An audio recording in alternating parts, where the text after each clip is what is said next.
인간의 일생을 사자성어로 나타내면 생로병사라고도 할 수 있겠습니다.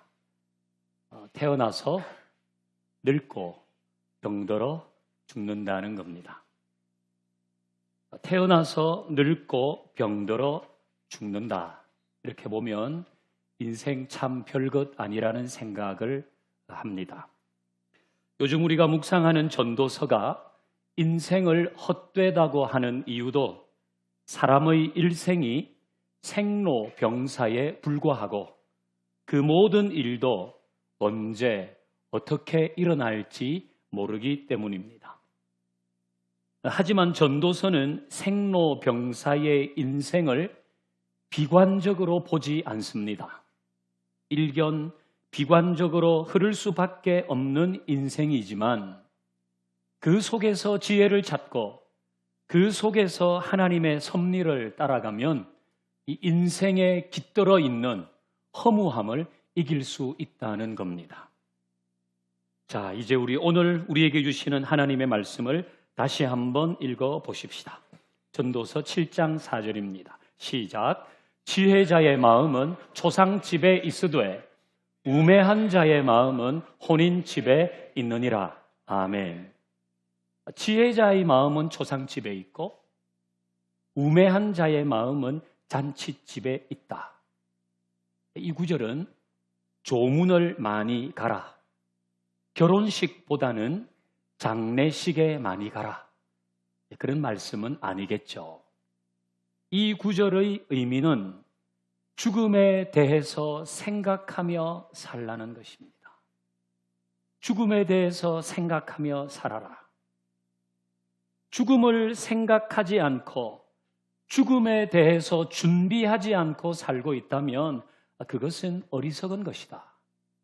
지혜로운 사람은 그 죽음이 나에게 있음을 알고 준비하며 산다는 것입니다.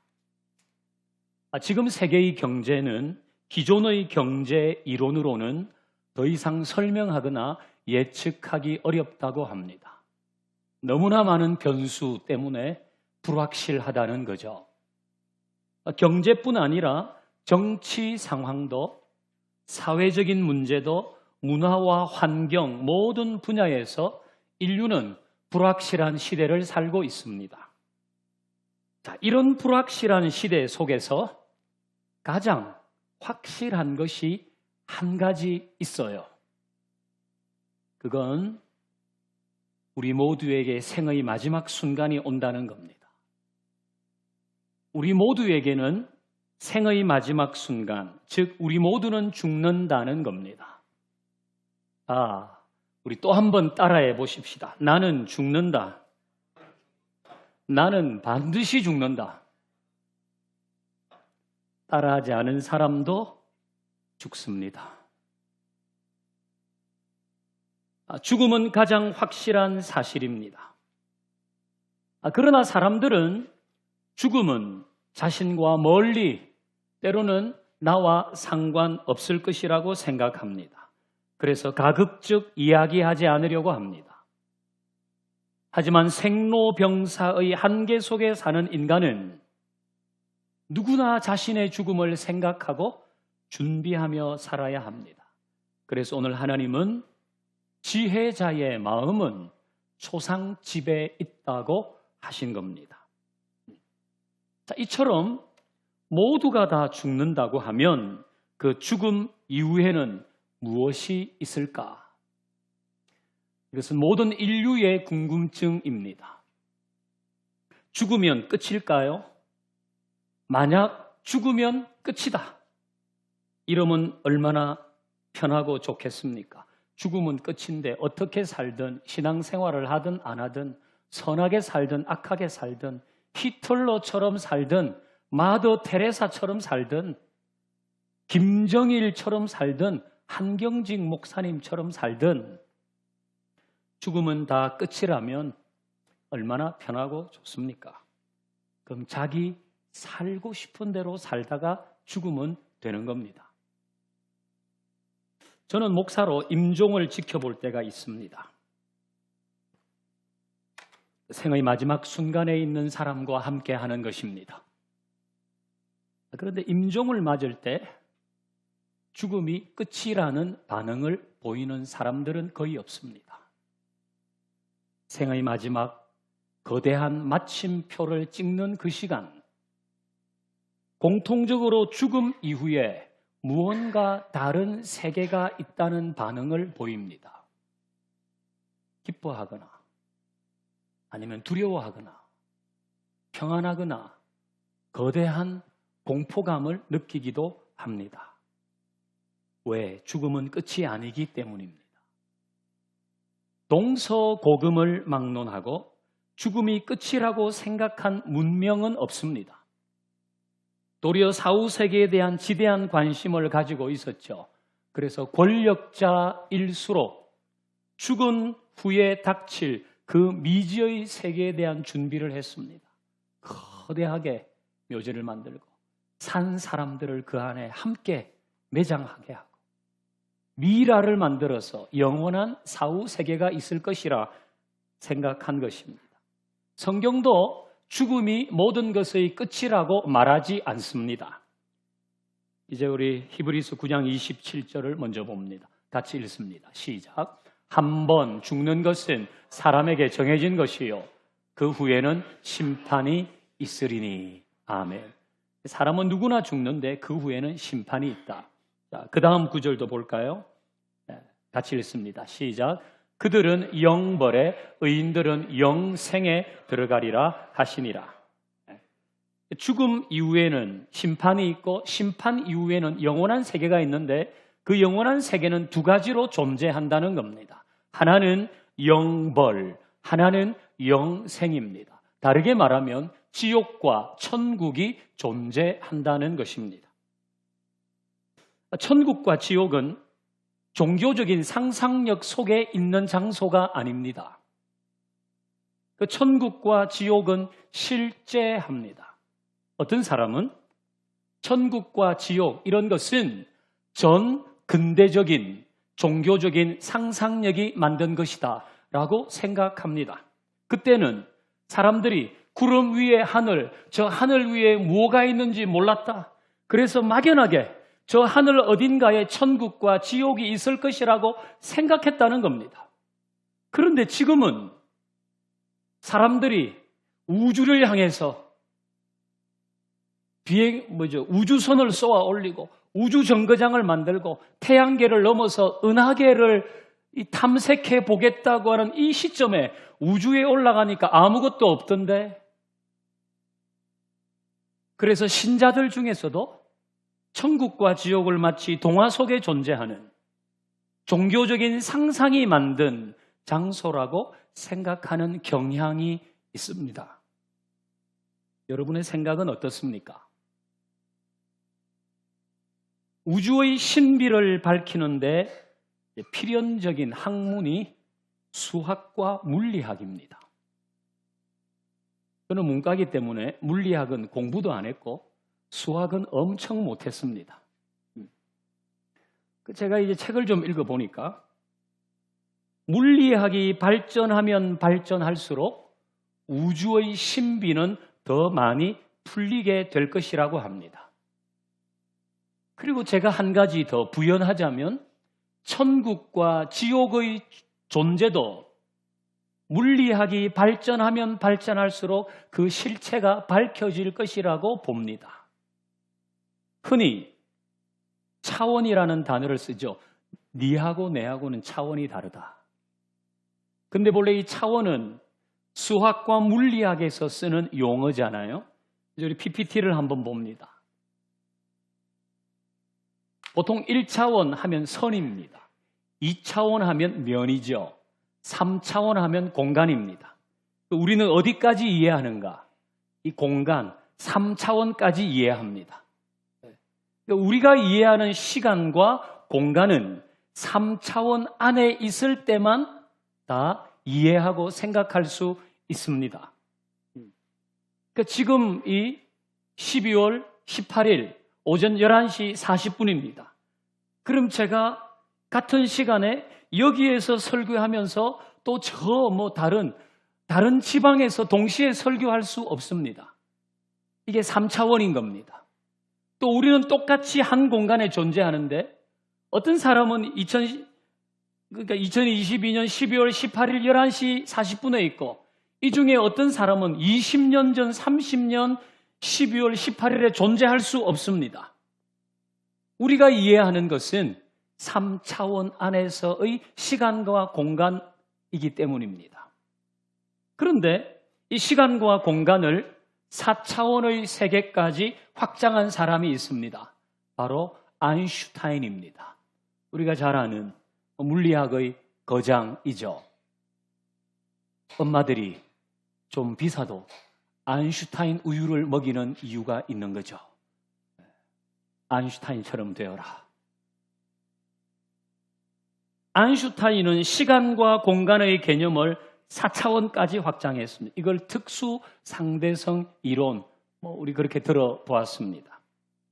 이 4차원은 신비한 세계입니다. 일반인들은 이해가 안 되는 거예요. 이해할 수 없어요.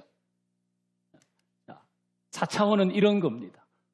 공간이 겹쳐 있는 거예요. 5차원은 더 복잡합니다.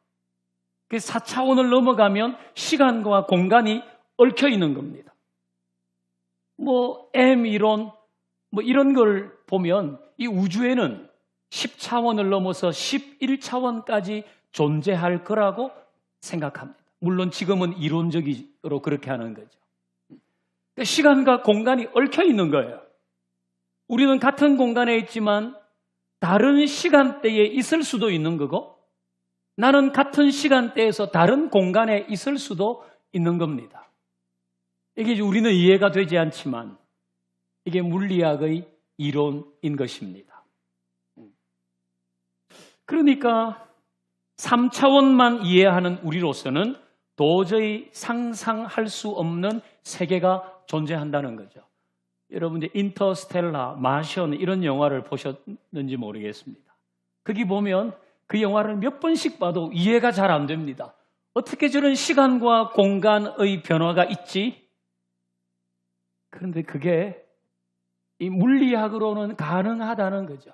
그래서 내가 여기서 어떤 문 하나를 통과했는데 전혀 다른 시간대와 다른 공간에 존재할 수 있다는 것입니다.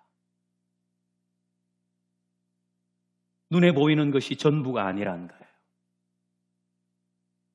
눈에 보이는 보이지 않는 세계가 존재합니다. 그러니까 이게 우주 비행을 해보니까 천국과 지옥이 없어. 뭘 있다 그래. 그건 상상이야. 그렇게 단언하면 안 된다는 겁니다. 우리가 알지 못하는 세계가 있는 겁니다. 천국과 지옥은 비밀하게, 신비하게 존재할 것입니다. 그 천국과 지옥은 어떤 곳일까요? 천국과 지옥에 대한 이야기들이 많아요. 유머도 있고 내가 본 천국, 네가 본 천국, 다시 본 천국 책들도 많습니다. 그러나 그 모든 것은 사람의 이야기일 뿐이죠. 성경은 천국을 뭐라고 설명했나? 설교 노트 뒷면을 보겠습니다. 4번.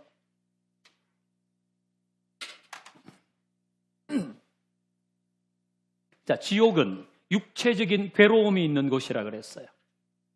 마가복음 보니까 거기는 구더기도 죽지 않는데 불은 영원히 꺼지지 않는다. 영원히 불은 불타는데 구더기가 죽지 않는다. 이 얘기는 거기에는 극심한 고통이 이어지는 장소이다. 그게 어떤 형태인지는 우리는 몰라요. 그러나 거기에는 끝없는 육체적인 고통이 있다. 그건 예수님이 말씀해 주셨어요. 그 다음에 지옥은 감정적인 괴로움이 있는 것입니다. 여러분 때로 몸이 힘든 것보다 마음이 힘든 게 더 죽을 맛이죠. 여러분도 그런 경우가 있을 겁니다. 내 마음이 너무 힘들어요. 여러분 사람이 스스로 목숨을 끊을 때 몸이 힘들어서 끊는 경우는 거의 없습니다. 마음이 감당이 안 되니까 그런 극단적인 선택을 하거든요. 그러니까 그게 어떤 형태로 있을지는 모르지만 지옥은 감정적인 괴로움이 이어지는 곳입니다.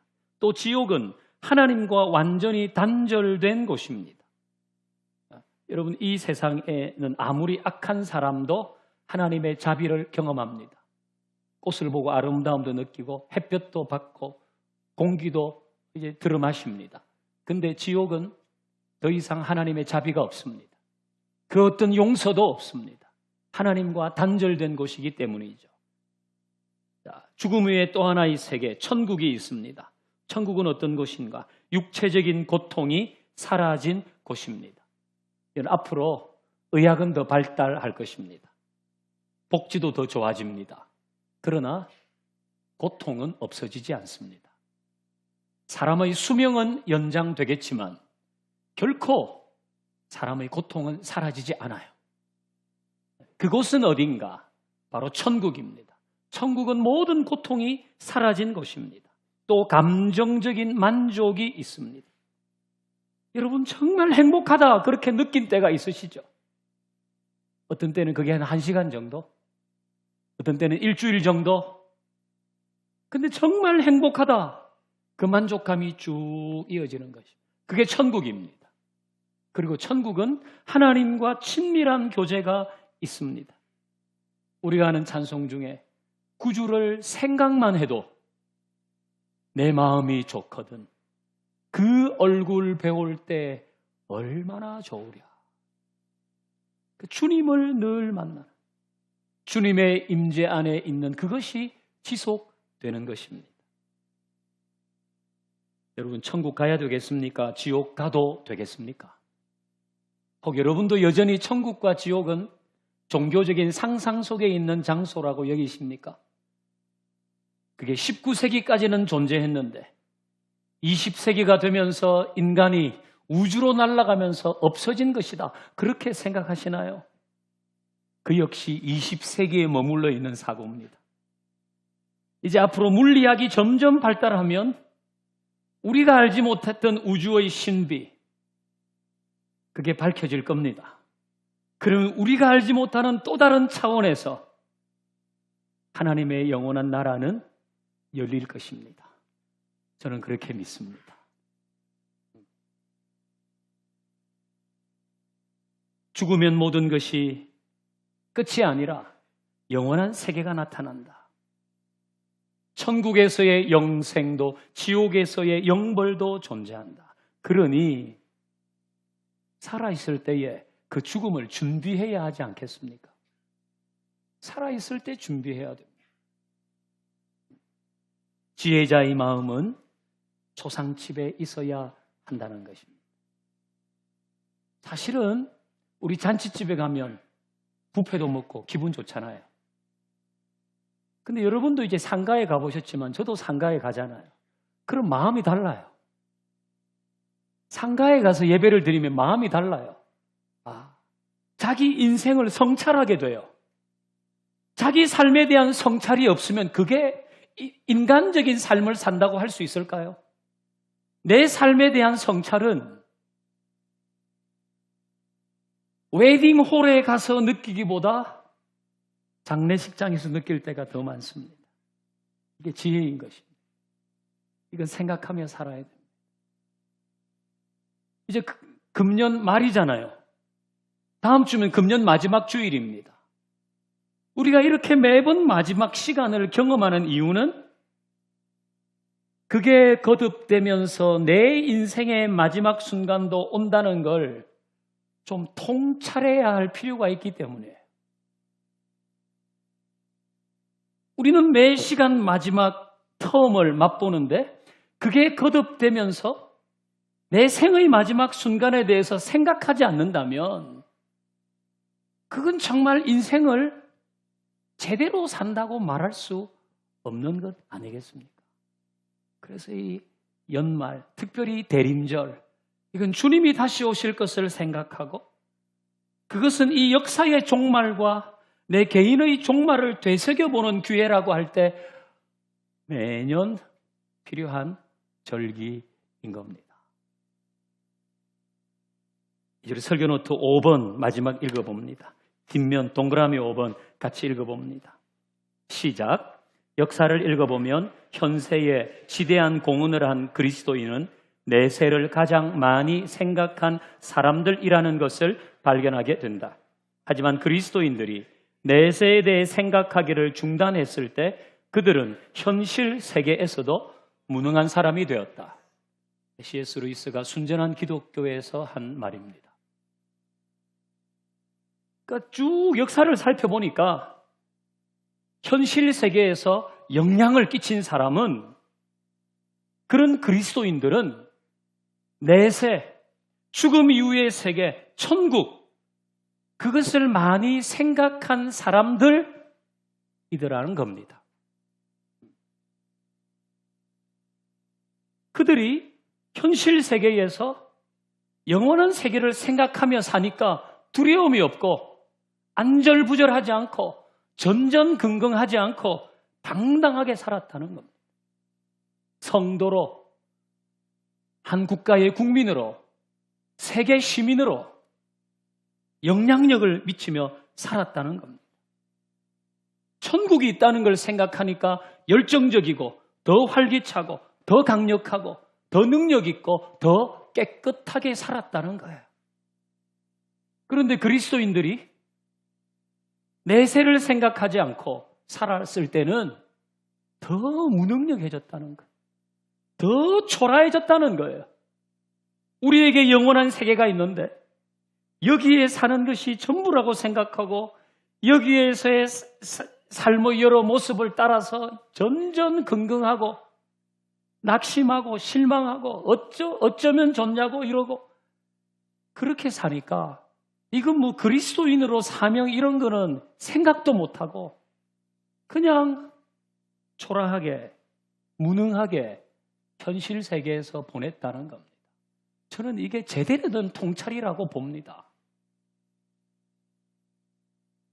오늘 설교의 제목은 천국 소망입니다. 저는 천국에 대한 소망, 이것이 신자를 더 신자답게 한다고 생각합니다. 아멘이신가요? 요즘은 천국과 지옥에 대한 설교를 잘 안 한대요.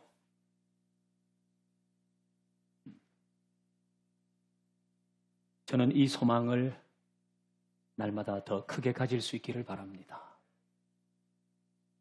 우리는 영원한 천국을 약속받은 사람 아닙니까? 그럼 거기에 걸맞게 살아야 하는 거예요. 그 나라를 생각하면서.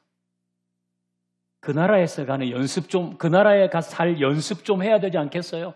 여기서는 생 인간적으로 살다가 거기 가면 적응이 되겠어요? 조금 여기서도 천국을 생각하며 천국의 소망을 두고 그 백성처럼 살아야 하지 않겠나? 그럴 때 우리 이 땅에서 눈을 감으면 천국에서 눈을 뜨게 될 것입니다.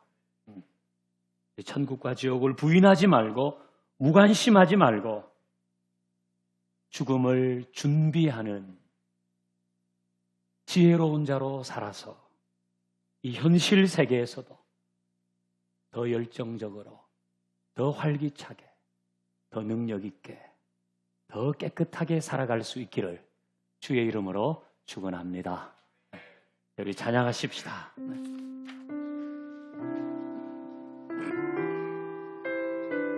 하늘 소망, 나의 소망으로 생각하고 함께 찬양합니다.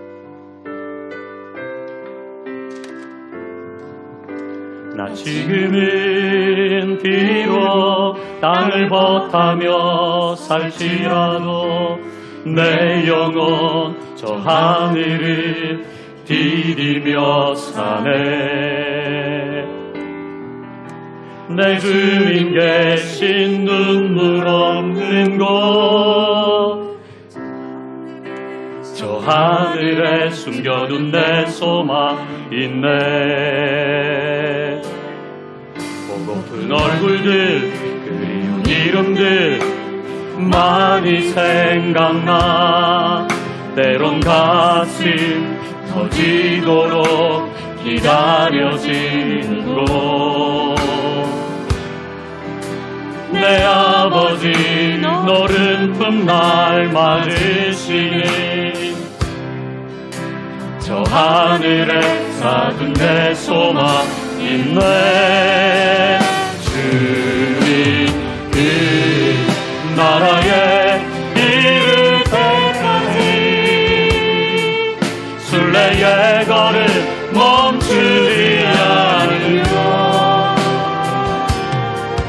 어떤 시련이 와도 나 두렵지 않네. 주와 함께 걷는 이 길. 나 지금은 비록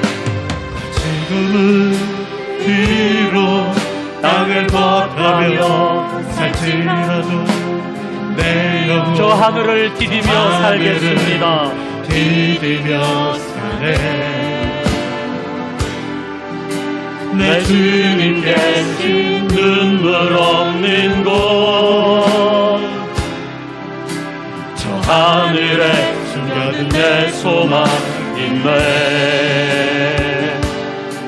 보고픈 얼굴들 그리운 이름들 많이 생각나.